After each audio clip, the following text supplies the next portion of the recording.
the man who brought us to the Premier League. Please welcome the one and only Hughton.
Albion.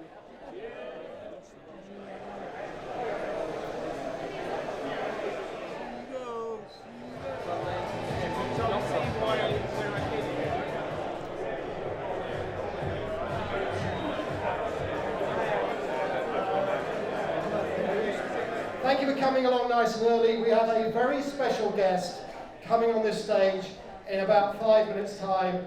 Haven't spoken to him for a while. I want you to make him feel very welcome.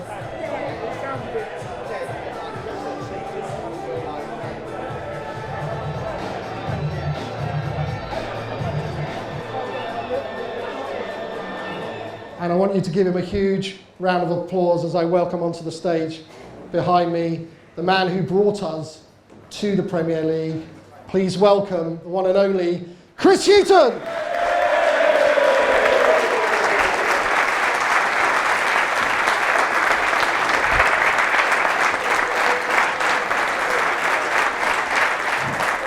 So firstly, it's wonderful to be here. Thank you very much for being here. My apologies, it's taken so long.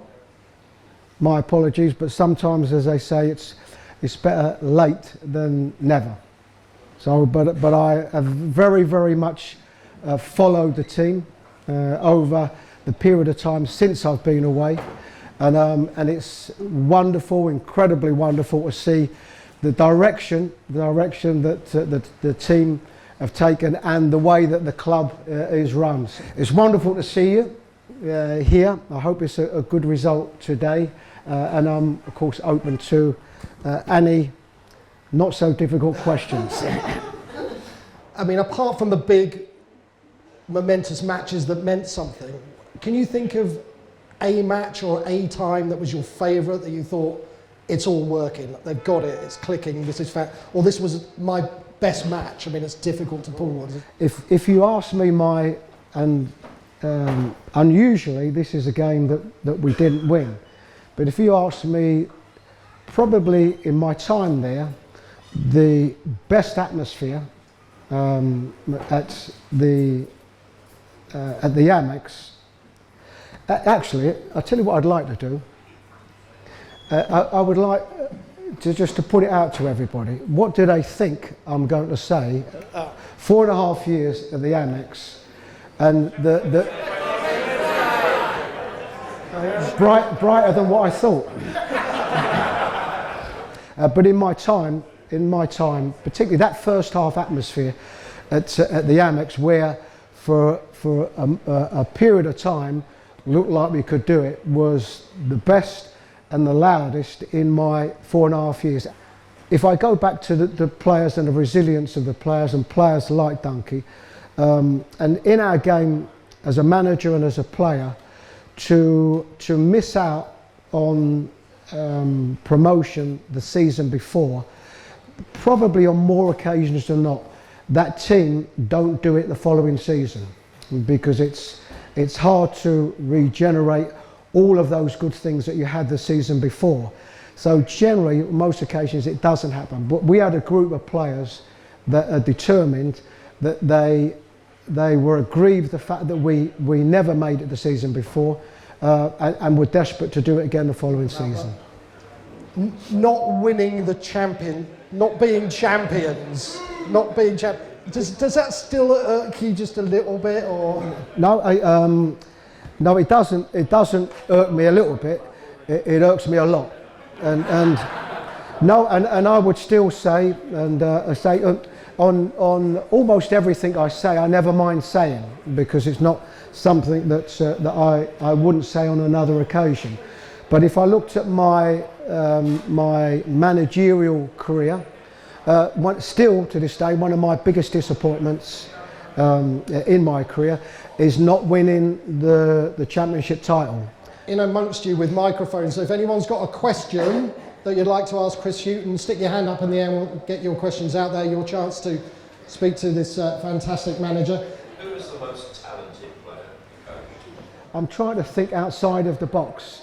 Knockout was obviously an incredible talent, and probably my only my only criticism of Anthony was that he could have got more goals. You know, I think he's that type of player always wants to be on the ball, and sometimes I think he could have been in the box a little bit more, because I think we were a club that got a lot of crosses into the box. And in case somebody asks about one of my best signings, I would say, would have been Pascal Gross.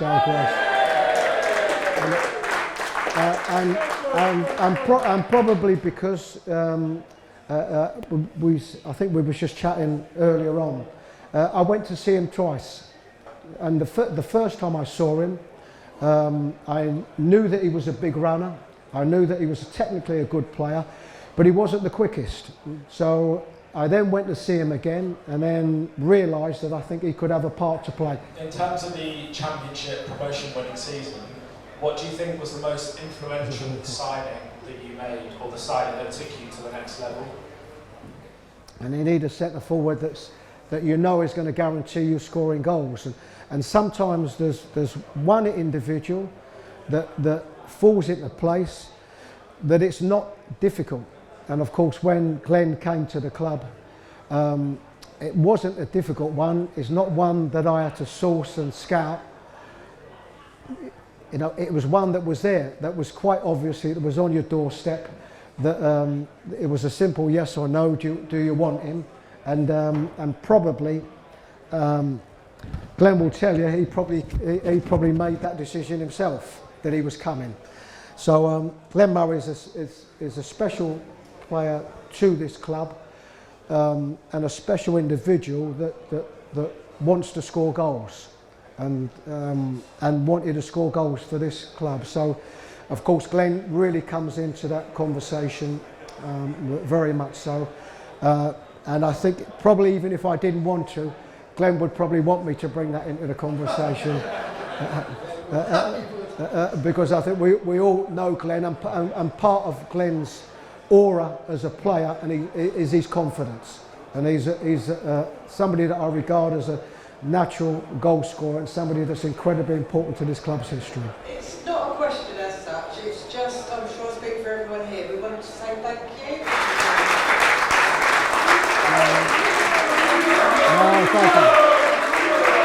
Thank you. It's something that I've always known, and I've always appreciated. And over the years, I travel a lot, and I've bumped into so many Brighton supporters that have said exactly what you have said. So it's something that I've always known and always appreciated. But it's always something that works both ways. Spent 4.5 years at the club, and it's 4.5 years of the best periods of my life. Not only from a football point of view, but It's I lived in Hove for 4.5 years. I thoroughly enjoyed living in the area. It was a great time of my life and football, and I always knew at some stage that I would come back.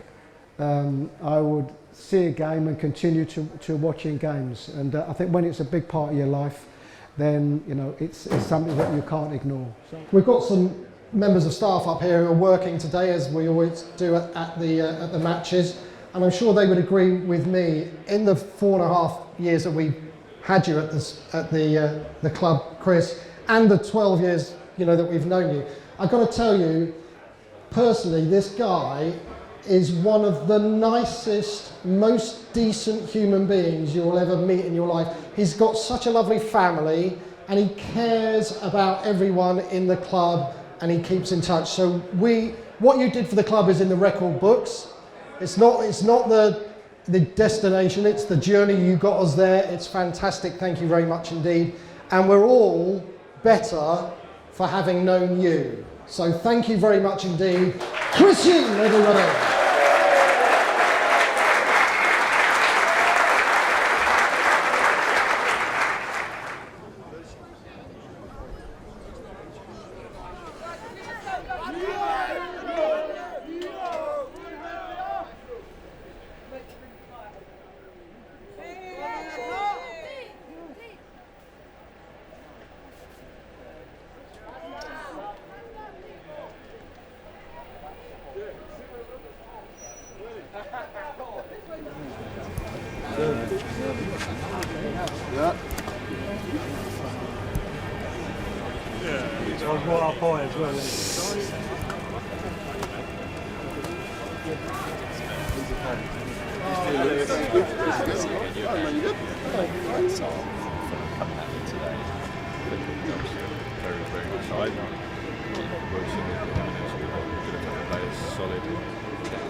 See you goes.